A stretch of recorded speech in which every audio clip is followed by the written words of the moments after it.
Well, Cowboys fans, it's definitely that time of the year. You're about to start seeing some crazy headlines, and all I ask, especially if you're going to be rocking with Attack on Cowboys this offseason, all I ask is please look further than just the headline. Micah Parsons has apparently been in discussions about being traded.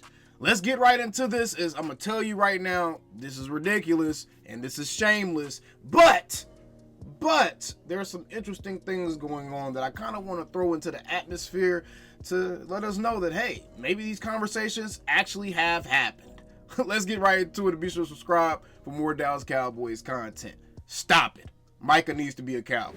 But before we get into this crazy story concerning Micah Parsons potentially getting traded, be sure to check out BetUS, America's favorite sports book. Use promo code YouTube150 to get 150% first-time deposit bonus back up to $2,000 on your first 3 deposits. And you can bet on today's Super Bowl matchup, whether you want to go point spread, money line, parlay, whatever you want to do. You can bet that way using BetUS. Be sure to check it out. And again, appreciate BetUS for sponsoring today's video. I know, Micah. Me too, man. Me too. I don't know why they keep trying to throw your name in trade talks. Probably because you're probably our best trade asset, however. But everyone is reacting this Super Bowl Sunday to the report from Underdog NFL via Ian Rappaport that the Cowboys have had, quote, some internal discussions about whether to pay or trade edge Micah Parsons. Now, this initial post right here is obviously going to have people's hair on fire. Obviously, people are going to react to this. And then you need to go and actually look at the source, though. All right, so we're going to actually take a look at Ian Rappaport's article, which is where this quote or excerpt actually comes from. And this is what he wrote concerning Micah Parsons and the Dallas Cowboys, because essentially the article is all about teams that have to pay these standout pass rushers, essentially, right? The Max Crosby, the Myles Garrett, the Micah Parsons. All of these guys are going to be up for new contracts soon. And that's essentially what the article is about. And Ian Rappaport wrote this as it pertains to Micah Parsons and the Dallas Cowboys.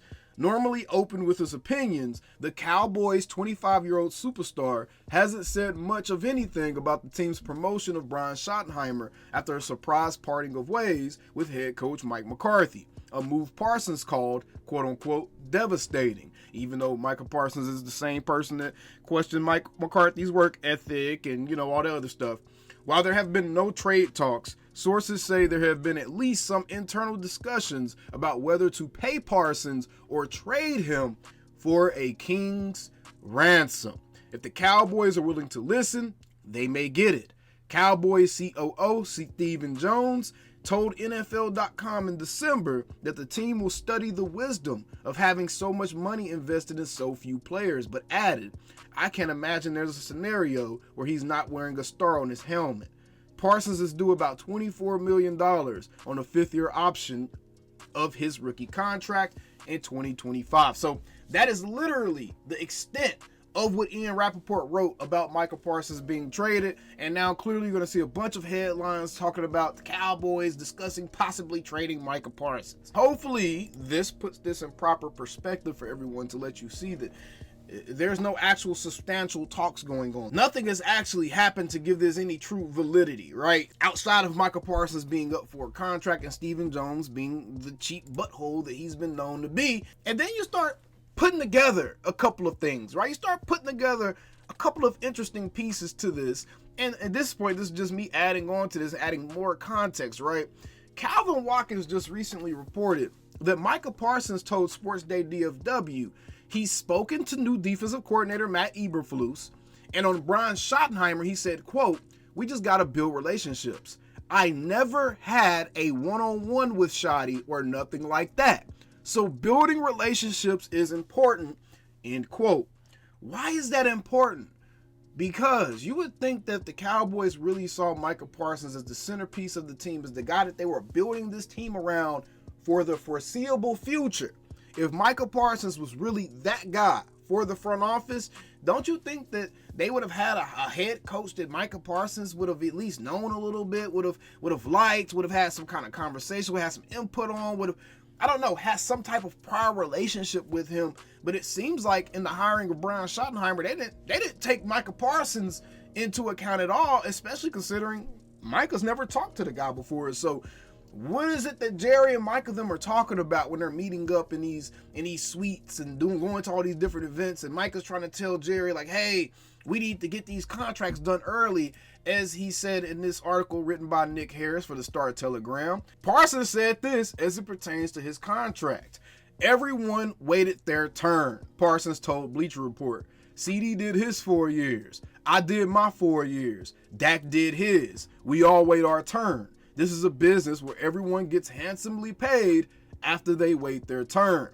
In the final month of the regular season, Parsons spoke about his contract status and said that he would like to get it done with the Cowboys sooner rather than later, so the team has more clarity heading into free agency. With a little over a month until free agency kicks off, Parsons still has urgency in mind. He said, quote, "We have a lot of guys to sign," he said. "I don't think we can afford to keep having things weighed out." While Parsons said that in a late season interview that he didn't need to be the highest paid or first defensive player to reach $40 million per year echelon, his performance on and off the field certainly solidified his impending payday. Despite being hurt and missing some games for the first time in his career, he said it helped set him up for what's ahead in his career. "Honestly, I thought it was the best thing that could have ever happened to me," Parsons said. "Life is easy. The season is easy when you're winning and blowing teams out. When you're on the other side of the fence and you're losing, guys are getting injured. It's like, hold up, I can lead now. I can step up and be the guy to carry it." Okay, that's kind of an interesting perspective. I'm going to be completely honest. That's somewhat of an interesting perspective. This is my first time actually reading that article, so you guys are getting my genuine reaction to that. And that last quote, for some reason, that last quote just doesn't resonate with me the right way, because I feel like the best leaders and true leaders, they wouldn't have to wait for other guys to get injured before their leadership traits were able to be shown, or before they felt comfortable displaying those leadership traits. This feels like a situation, and I'm going to say this, and this has nothing to do with Micah, this is just me in general. This is how I look at life. I never want to be the guy that has to bring other people down or has to wait for something negative to happen to other people before I get what's owed to me, or what I work for, or what I feel like I earned.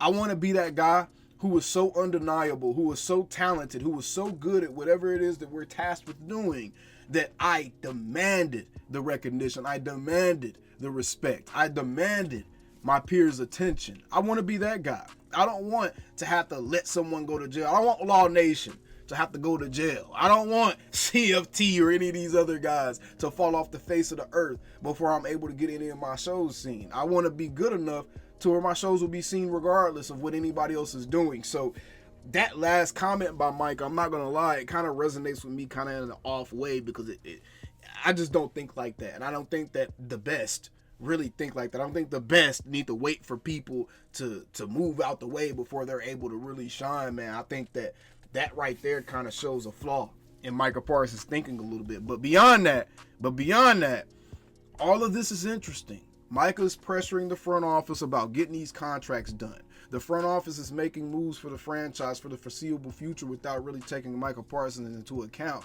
And then you got these random reports getting floated about, oh, the Cowboys have had internal discussions about trying to get a king's ransom for Micah instead of paying him. And unfortunately, there's a portion of the Cowboys fan base that I think they would be ecstatic. They would be ecstatic to see Micah Parsons get traded. But unless I was to actually see the trade package and really see what we're going to be getting back and how that's going to make our team better than having one of the best pass rushers in the NFL, there's no way I would be able to get behind something like that. And to me, trading Micah Parsons, it wouldn't quite be on the level of a trading Luka Doncic, because I feel like Luka's universally loved in DFW. Micah has bought himself a lot of ill will with just his off-the-field activities in the DFW. So I don't think it would be to the same degree, but it definitely would be like the same type of move as far as just trading one of the guys that's supposed to be like part of the fabric of the DFW, part of the fabric of your team, and a guy that the fan base as a whole, the fans who aren't trying to ship him out on the first boat to Timbuktu,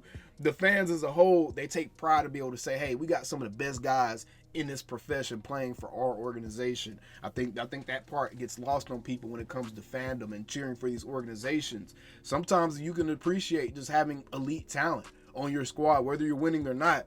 Being able to claim those guys as Cowboys matters, okay? And I think Micah has kind of gotten himself to an area where it's about half and half as far as how fans feel about that and how fans are willing to look at that. But I just see no way. I just see no way in which the Joneses can trade Micah, especially after the Luka thing. I think that if Jerry were to trade Micah Parsons right now after the Luka Doncic situation and just where the DFW is right now with their sports watching right now, right?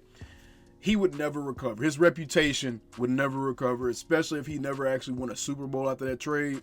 That would be the kiss of death for Jerry Jones. And I just don't see that happening. But either way, y'all let me know what y'all think about all this stuff down in the comments below. Be very, very wary of all these headlines and different stories you're going to see coming out during the offseason, because 95 to 98% of them are probably going to be blatant lies. I'm just saying that right now. Either way, how about them Cowboys? Calling me, texting me, paging me, asking me, am I still them boys? Y'all usually check on me. Listen. I'm still them boys. Hey! Woo! Oh, shut up, my boy. Hey! I'm still them boys.